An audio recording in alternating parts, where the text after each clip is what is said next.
while your day is winding down. They're just getting started. This is South Coast Tonight with Chris McCarthy and Marcus Farrow. They've got you covered on all the news of the day, from local issues to politics on both sides of the aisle. This is the place where the movers and shakers come to be heard, to listen, and where they're held accountable. This is South Coast Tonight on WBSM.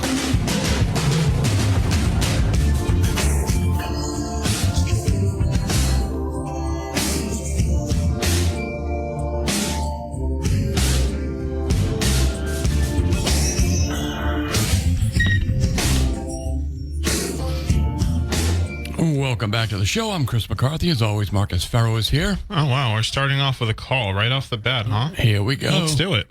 Hey, good evening. Good evening, gentlemen. Good evening, my friend. Hey, what's going on? Well, that's what I want to know with you. Okay, I've been hearing stuff on the radio that you let into somebody, and the last time I heard that was the mayoral candidate that you and Marcus took apart. This is not like you. This is not like you. So I'm looking for an explanation. I didn't hear the show, and again, I believe you're the guy that ran Mayor Lang's mayoral run one time. Am I right on that? I had a big role in it. There were a lot of people involved, but I had a big role, yes. And at the same time, you can, walk a tightrope between Mayor Lang and Mayor Mitchell. So yes. What went on? Well, I'll just say this, that because... So for people who don't know, that we had an interview. This is what we're talking about. There was we had an interview on a Friday night. We interviewed the sheriff at 8. We interviewed Sheriff Tom Hodgson. We interviewed his Democratic challenger, Attleboro Mayor Paul Heroux, at 9. So I think it's I appreciate that you point out the fact that I have a lot of experience with Democrats. I brought Marcus into talk radio because I appreciate him. You heard me speaking with 2 different Democrats tonight. Mm-hmm. There were no problems. I regularly had Bill Keating on here. Never any problems. Mm-hmm. You're going to vote for Maura Healey, no problem. I'm going to vote for Maura Healey, right? Yeah, okay, go ahead. So I would say that my history with dealing with people who I don't necessarily agree with on all the issues is out there, right? Absolutely. It's long and established. It is right? your strength. It is my strength. Yeah. I would say this, that I know things that you folks in the audience don't know. Apparently that I don't know either. That really, really bother me about Mayor Heroux. It's not that he's running against Tom Hodgson. Let me point that out as well. Tom Hodgson's my friend. Tom Hodgson was with me in the hospital when I was dying. Tom Hodgson is my friend. That has nothing to do with it. John Quinn ran against Tom Hodgson. John Quinn and I were friends before he ran. John Quinn and I are friends now. Marcus can testify. I talk to John Quinn all the time. Mm-hmm. On election night of the primary, one of the places I was getting my information was from the Quinn family on the result of the elections. Mm-hmm. The Quinns and I are very close. John Quinn ran against my friend Tom Hodgson. Mm-hmm. It never impacted the way I react to John Quinn, because John Quinn had every right in the world to run it. He disagreed with him. That's the way it works. Again, right? That's your strength. You can deal with both sides. So why did this happen? Again, the only thing I can equate it to is that gentleman came in to run for mayor. And I would say you are very, very on target. Okay. The fact of the matter is that this guy is a mayor. He's not. He actually won a mayoral race. Okay. So I guess what he's just because right. It's a little bit different here, because we're not talking about some guy who got on the mayoral ballot because another guy dropped out. Correct. Right? Correct. Not some unqualified candidate who just happened to literally stumble, stumble onto the ballot. We're talking about an elected mayor who's running for countywide office who won his primary. So I think that's a good qualifier, and he's wondering, why you spoke to him that way. Chris, regardless what happened, the term sweetheart, and I didn't hear the thing. Hey, look, the guy. So, look, and I came back when I recovered from that to just say that I thought that maybe I was too aggressive there. But the guy, I got a lot of problems with him. He makes my skin crawl. Oh, jeez. I know things about him. He's Well, I will just say this. Representative Schmidt had an opportunity tonight. They put him on the spot. He stayed out of the race, right? Mm-hmm.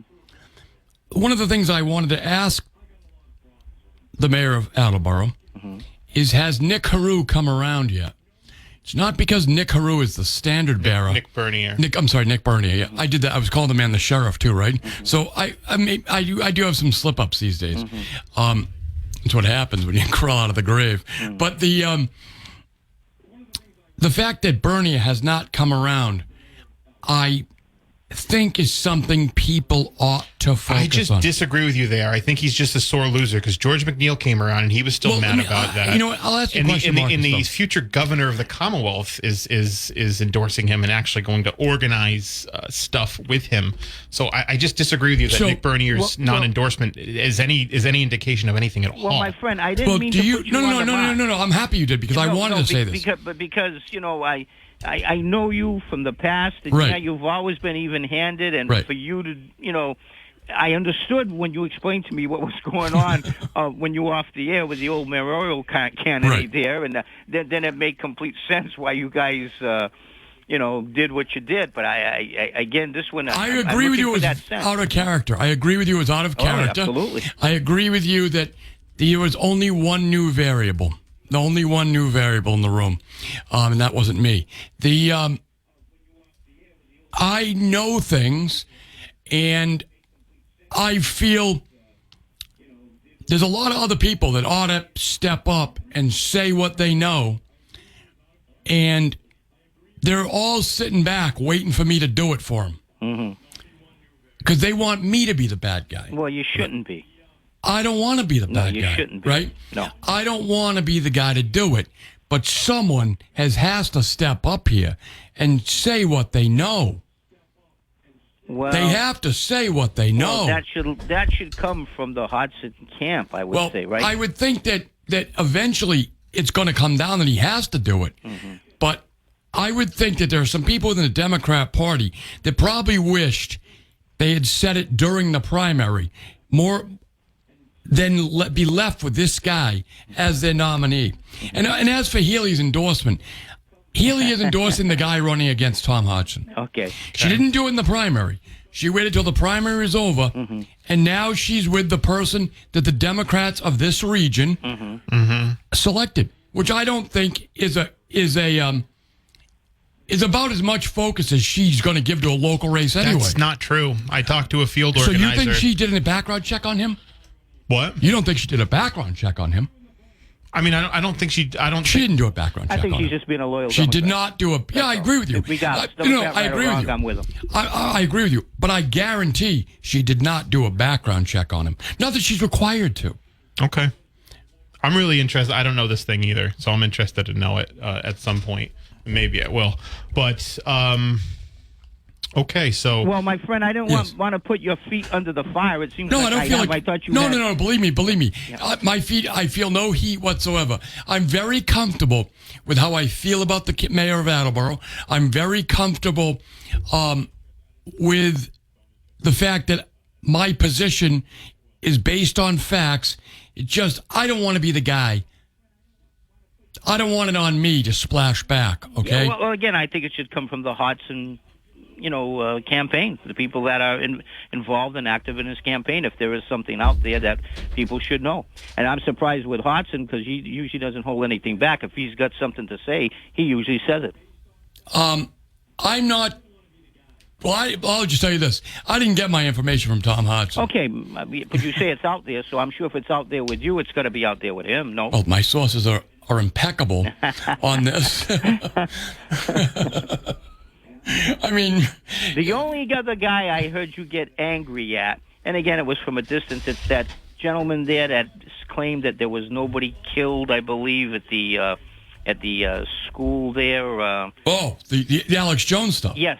That's I don't like liars. The only other person I've heard you get that angry about, as far as, being not, above board and all that sort of stuff. Yeah, I there's still time left in the election cycle for someone else to do what I don't want to do. And I don't think you should do it, to tell you the truth. I don't think you should do it. You shouldn't be the man to do that. It's not my role. And I'm not healthy. I'm just be honest with you. I'm not healthy. I'm not ready for a fight. Well, your brain, though, is as good as it ever was. No, it ever was. But the thing is, my organs aren't. I understand. Right? I understand. And I'm not afraid to do it. It's going to take some endurance. No, it's not you to be doing it. Because he's not going to roll over. And the position that he never would have run if he didn't think he'd get away with pulling what he's pulling. In the position that you're in, and I'm not saying your health position, but as a moderator on a political program, I think you've always tried to see everybody's side and be neutral, even though you might have your own personal feelings. Correct. That's what I always admired about you. Thank you. Okay. So, again, I didn't mean to put the... No, believe me, I'm glad you asked him. I'm glad you asked them, too, because we were going to talk about the sheriff's race anyway at some point in the show. So, because give an update. We got some stuff coming up, right? Yeah, we've got some stuff coming up, but we've got a debate actually. We've got the debate, which was much controverted, but we have Sheriff Hodgson in on Wednesday, this Wednesday from 7 to 9. And by the way, anybody who wants to call in can call in and talk to the sheriff. And on Monday we have from 7 to 9 the Mayor Heroux. So we have both candidates in. We want to get as much exposure in this race as we can, because it's the biggest thing going on here in the South Coast. And once every 6 years, you get to pick the person who runs the entire correctional system in your county. So it's really important. So. Well, the sheriff's a big boy. He's proved that many times, and I'm sure whatever's out there that has to be handled, he or some of his supporters can handle it, Chris.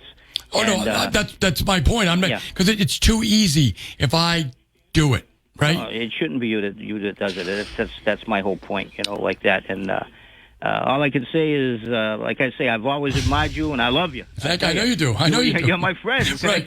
Even though you're going to vote for Maura Healy, that's okay. All right. I understand that. Thanks for the call. All right. Okay. Have a good night, guys. You too, my friend. Thanks. All right, one more call before we go to the break. Good evening. Yeah, did you ever hear Sheriff Buford Pusser? With a big stick, I did. He was a big man. He was a professional wrestler first, and a Marine. And a Marine. He was a lot bigger than Tom Hodgkinson. Yes. A lot bigger. The guy was about 300 pounds in his prime. He's jacked up. So, yeah, I don't think I'd want to mess with him. But anyway, your pal Hodgkinson there, I'm not a fan of his, but at the same time, I like him or hate him, he's probably going to win. Well, I mean, look, I would like to see the sheriff talk about what he's done, and as he does, talk about the good things over there. Yeah. There are serious differences between the two guys, and I think that should be out in the public. Definitely, but I don't know what happened earlier. I heard you went off on somebody or something. On Friday. It was on Friday. So, I love it when Chris goes off on people. It's funny as hell. Yeah. Well, the reality of it is, look, I really did not like the attempt. Look, we have racial problems in this country. We sure do. They're not fake. They're not to be contrived, okay? They have real implications.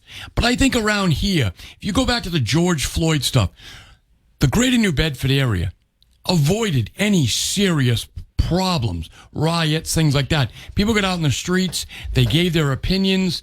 The police, there were real conversations. We avoided a lot of the trouble that even places as close as Brockton and Boston did not avoid, okay? So that's a surprise. That's really but we did. We did. Why? Because cooler heads prevailed, all right? The police gave some space to the protesters. The protesters gave some space to the police. Everyone got out their opinions. They got out their energies. We don't need people throwing gas irresponsibly. To accuse Tom Hodgson wearing a tie that's somehow a dog whistle to the Confederacy is absolutely ludicrous. Here's my thing with the tie. So factually, that tie is what they're saying it is.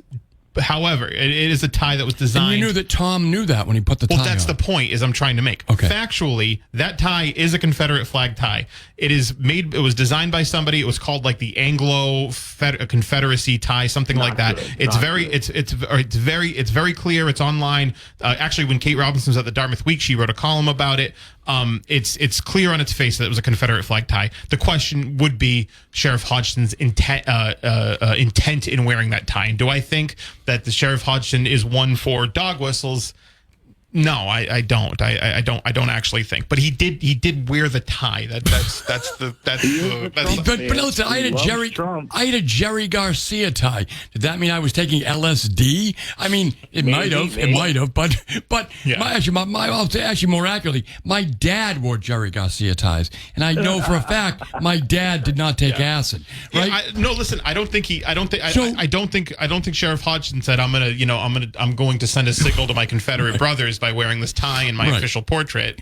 But he did wear the tie. But Healy Jesus, I'll get around to this eventually.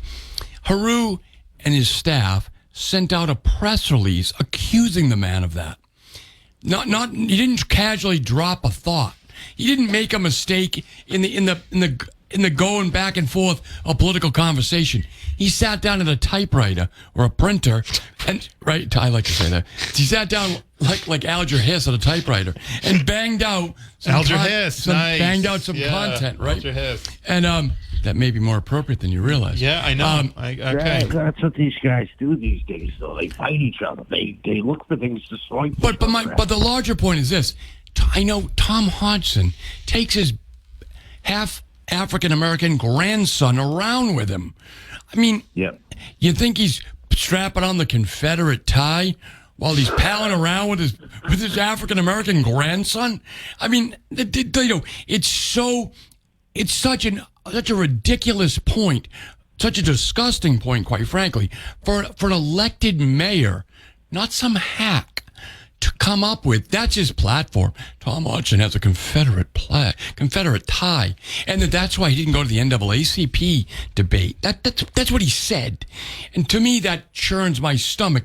Now, put that on top of the other things that I know about the mayor of Attleboro. It was more than I could handle on a Friday. It was just more than I could handle. We're going to take a break. We'll be back. See you later, guys. Thank you. What this thing is, by the way, don't ask me either. He's not telling me, and he's not going to drop it, and apparently not going to drop it next week when the mayor's on. He's got some secret thing that he knows that I don't know, and apparently Tom knows that we don't. I don't know. I have no idea. So I'm just as much in the dark as you are. But 508-996-0500. Good evening. You're live. Yes, hi. So the tie is a Confederate tie, you say, correct? Yes. Okay. So the Democratic Party was the Confederate Party. Oh, God, stop. And the Democratic Party... Enough. Well, no. Did you know that the Democrats founded the KKK? Democratic Party is the party of the KKK. Did you know the Democrats founded the KKK? Yeah, I know, but whatever, man. The Democratic Party fought the Civil War to continue slavery. It was the Republicans that refused to do that. Newt Gingrich's children's book on history. Is Mr. Heroux part of the KKK? Because he's part of the Democratic Party? Well, yeah. but actually, I agree. This guy's logic's pretty good because I don't think so. He's right. I mean, Tom Hodgson has a tie, which I don't know if the man ever knew. Again, I don't know who created the ties I have. Do you? When you go home and look in your tie collection, you don't go, well, I don't know the political belief of Ralph Lauren, but I wear his ties. Little different when the tie itself is a political statement. But I don't think that Tom would know that. Right, but that's my point. Well, I think the point that they're trying to make, and again, I don't agree with it. Their point is don't vote for Tom, he's a racist. Yeah, but... that's their point. What I'm saying is that tie itself is factually a political statement. We know that. But you don't buy into their argument that they're trying to expand on. I don't, but it's different than, let's say, I'm going to buy a tie from Ralph Lauren and not know the political differences between Ralph Lauren and anybody else, because the tie itself, the Confederate flag tie, is itself a political statement. But Tom didn't see it that way when he bought it or was given to him. However, I don't know. It was 20 years ago. Exactly. I can't get into Tom's mind now, let alone 20 years ago. So can you imagine the fact that Heroux and his campaign of Confederates has got us talking about a tie that's 20 years ago, rather than talking about oh, there is something out there that remains to be needed to be talked about. Yeah, the thing is and I think it's, he mentioned it. It was part of that press release because, he had turned down a debate from the NAACP. To say it's a focus of that campaign, I think, is not true. I think that, I think that, again, I've gotten lit dropped. We've seen the mailer. I think there's a lot of other stuff that he's running on. I don't think it's the central focus of the campaign. I think it was just brought up in the context of he's refusing an NAACP debate or an NAACP forum. I think that's what fair. So anyway, 508-996-0500 is how you can get on the program. So barring Chris's super special secret that even I don't know about. Well, I'm not the one keeping the secret, man. Your boy's keeping the secret. Fair enough. So Mayor Heroux's got the secrets. I just happen to know what they are. Idea. I have no idea what it is or what it could be. Maybe you can ask him. Yeah, maybe I could. He knows. So anyway, 508-996-0500 is how you can get the program. Before this incredible secret comes out, we did break some news. He broke some news when he was on with us on Friday. That Healy and Driscoll endorsed him. Now you say it's party line endorsement. She's just doing her job, which is fair. I think it's more interesting because I wrote the column. Not really just that she endorsed him, but that comes with I think a few years of political animosity between Hodgson and Healy. Well, yeah, I agree with you there, Marcus. I would say that Healy tactfully avoided endorsement in the primary to give it her full support to whoever became the nominee against Hodgson, right? Which I think is tactful. I think that's what you would do, right?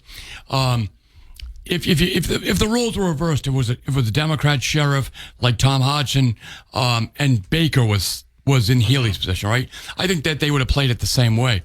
I think it's going. And when we talked about that night, I think it's going to be very interesting to see, and you might have some information on this, Marcus. What resources does Healy put in to Bristol County, which will have an impact on this race? In other words, well, here's the thing. Saying I'm with the Democrat nominees, not much. That's exactly it. So here's the thing. I was at the Democratic Town Committee events, and Somerset's got a really good town committee because there's a lot of town committees around here that don't have these kind of robust events. Absolutely. Yeah.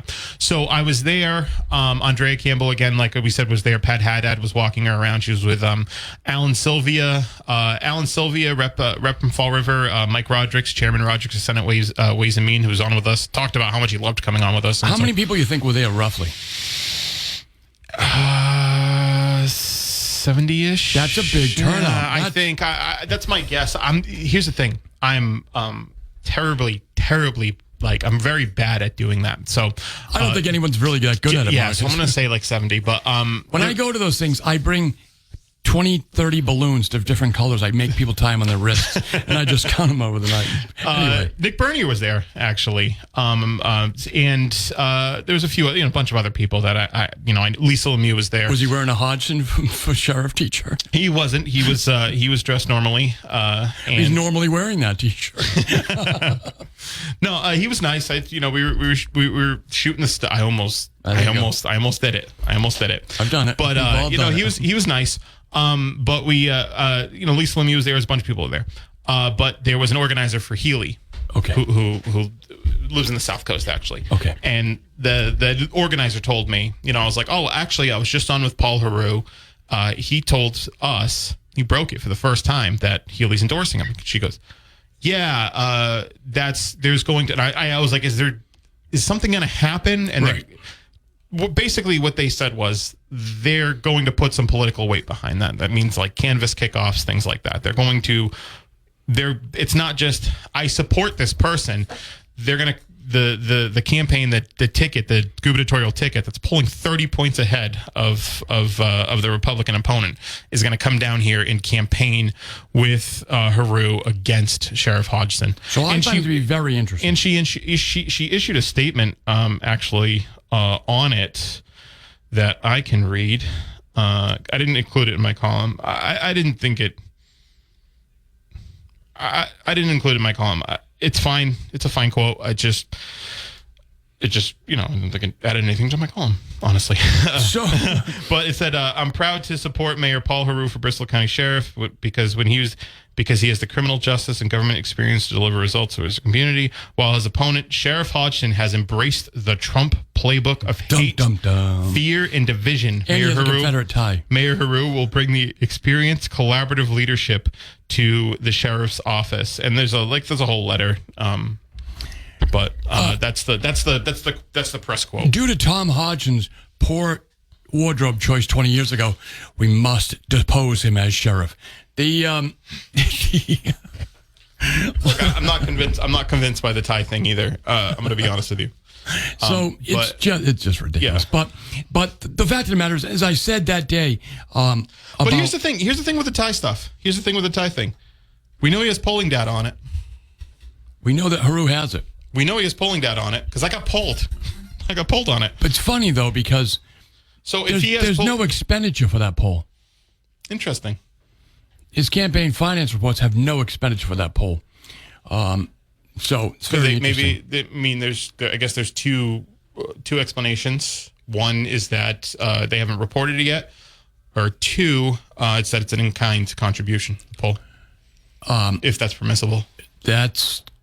Well, you have to register in-kinds as well. Right. Okay. Both then. But I thought you didn't have to register in-kinds till later. Isn't that true? The reports, I couldn't speak on that, but I know that expenditures have to be reported right away within a 2-week block. I thought in-kinds were later, but maybe I'm wrong. And again, it's a bigger problem with our campaign finance laws in Massachusetts. It makes it impossible.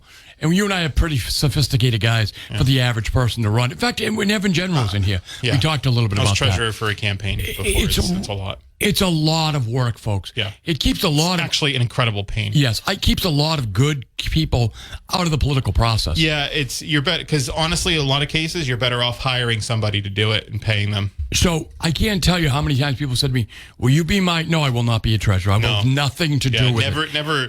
If you're just a layperson, like if you're an accountant maybe or something, and you want to get paid for it, fine. If you're just a layperson, don't be a treasurer for a campaign. It's a very complex process, time consuming. They don't let go of you.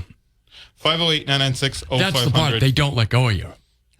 Right? You got your own. Anyway, go ahead. 508-996-0500. Good evening. Good morning. Good evening. How you doing, guys? Hey, Tom, what's up? Another stellar performance. I'm thinking about what I heard on the radio this morning about the Politico poll. You guys familiar with Politico? We were just going to talk about that. Yes. Actually, so Politico. So I'm going to clear this. I'm going to clarify this for everybody. We had Lisa Kaczynski on last week or the week before. She writes the Massachusetts Playbook, which is a daily newsletter, and you can go to Politico Massachusetts Playbook and sign it up. It comes in your inbox every day at 7:30. It's awesome. I read it. So my column actually I'm regularly in there, not to brag, but my column... No, you should brag because it's a big deal. It is a big deal. My column was in there this morning about Healy's endorsement of Hodgson. Yikes. Healy's endorsement... It's easy to do. Healy's endorsement of Mayor Heroux against Tom Hodgson. My column was there, and right under my column, it wasn't a Politico poll. It was an internal poll from Paul Heroux's campaign reported on by Politico, by Lisa Kaczynski at Politico, and it said that this race is a statistical dead heat. It has Hodgson at 47, Heroux at 45, with a 4.9 margin for error, which is honestly, it's a pretty big margin for error. And it's polled, I think, 407 likely voters. And she said, take it with a grain of salt. She literally said, take it, because it's an internal poll. Right. She literally said, take internal polls with a grain of salt. So, sorry, Tom, what were you going to say? No, that's good clarification, because I wasn't aware how that part of the process worked when it comes to polling.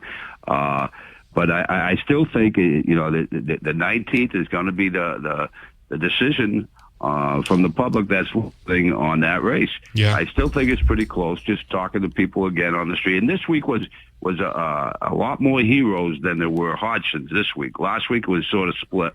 And so I try to assess who I'm talking to and stuff like that, whether they have simply an axe to grind or they simply like or don't like a particular candidate. So I still think it's going to be real close. I still think the margin error is going to be 1 or 2 points. Well, I think you can't take anything away from the amount of work that Paul Heroux has put into this campaign. Regardless of my other feelings. Yeah. He has worked very hard and continues to work very hard, despite, the overwhelming odds against him. He is working at this thing, which you have to admire. I know that his team put on a meet and greet in the West End recently, so you may have run into people who were at that, Tom. Those generally don't happen in a vacuum, right? A local meet and greet in the West End of New Bedford. He probably wasn't the only thing he did in New Bedford recently. And those people are going to, that's the reason you do them. They matriculate out in the community and talk about you, right? And right. I would say that if you meet Paul Heroux, he's a charismatic guy. He's charming. He's got it down. He's very good. And so that's what you'd walk away with. I mean, when you consider the finances on both sides, and I'm trying to be as objective as I can in all this, because I could rip a Band-Aid off too if you wanted me to, but I'm not gonna. The idea being, because of his lesser finances, he's been able to compete up to this point. And we both know, we all know, from this point on is what makes or break a campaign. Yes. If you get derailed, it's over. If you can continue to compete, it will end up in that margin of error that I talked about earlier. So this is like crunch time. Like it's like the fourth quarter and there's 2 minutes left. What are you going to do? Kind of thing. People are just starting to pay attention. You and I pay attention all year long, Tom. Marcus is cursed the same, but other people are just waking up, right? This one though, it's usually within the regular local elections. It's usually within the last 10 days. This one is like the last 2 months, though. That's the difference, and that's why I think it's going to be closer than what people think.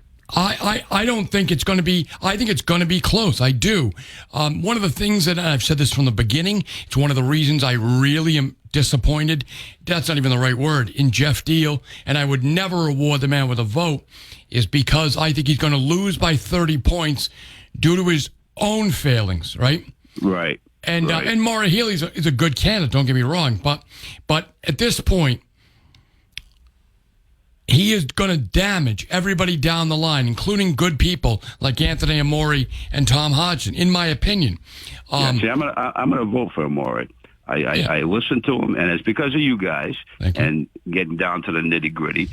He'll be the one Republican that I'll vote on this coming ballot, and I think he could carry the banner that most successful Republicans have had in this state, is that they at least want somebody in there to balance it. I think he could be the guy. I agree with you, particularly from that job, because that job is only there for balance, right? And in public knowledge. Exactly. It's not abortion or gun control. It's the money.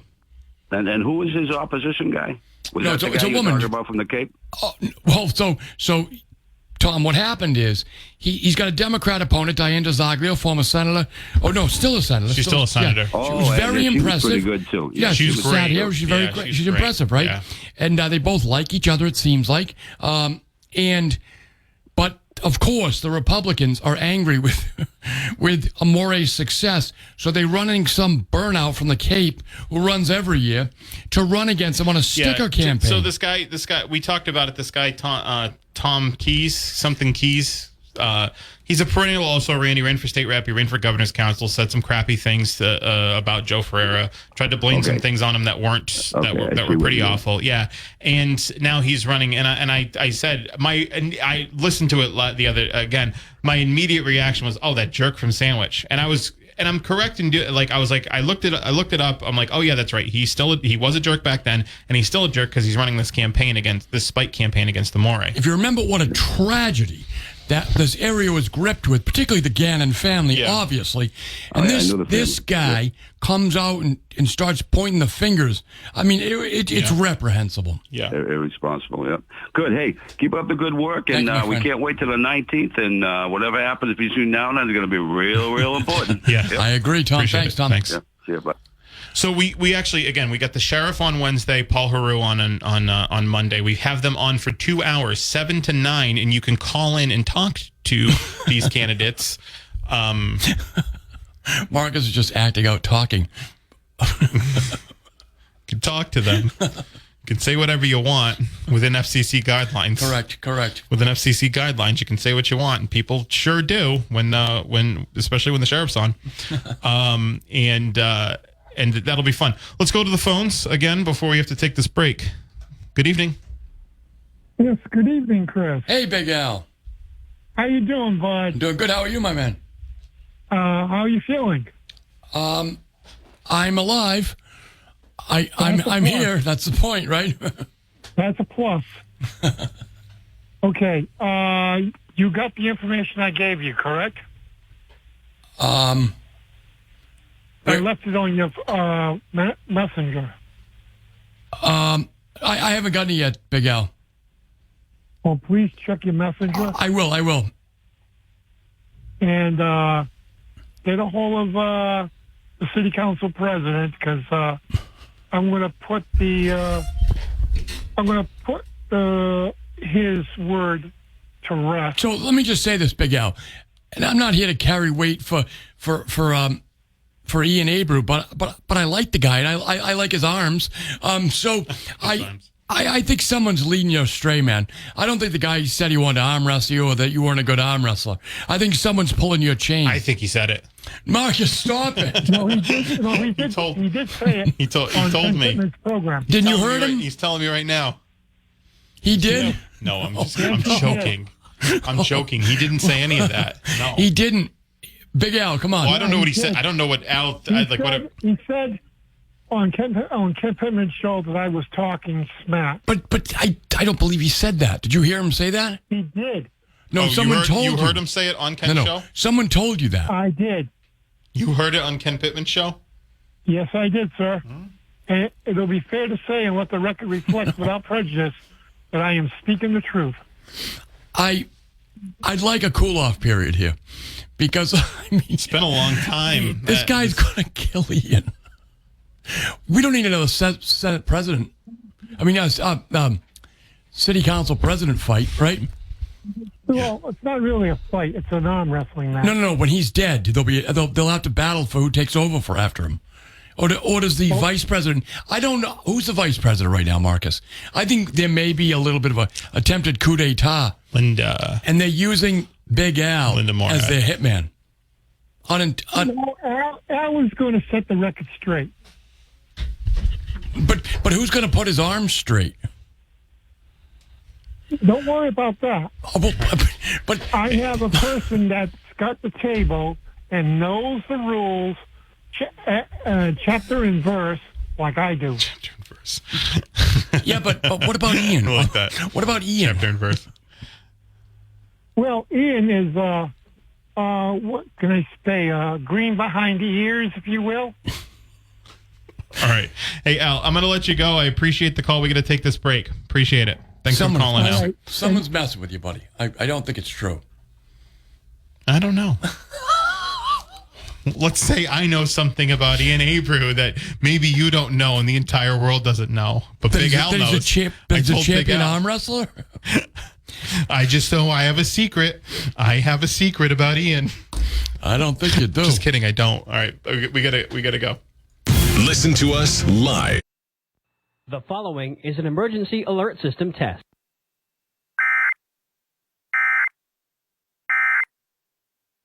Are you kidding me? No, I told you I'd tell you. Oh, my God. No, it's amazing. That's not what he told me. He didn't tell me the thing. Blowing your mind, by the way, I still don't know it, so I apparently I won't.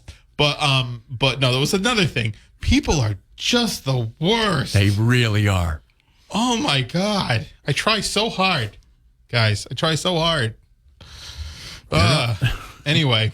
Somehow they corkscrew into your mind, no matter how much you protect yourself. Yeah, right. Yeah. They're dogmatic. They corkscrew into your mind. Believe that. That's so petty and stupid. Oh my God. Anyway. Right.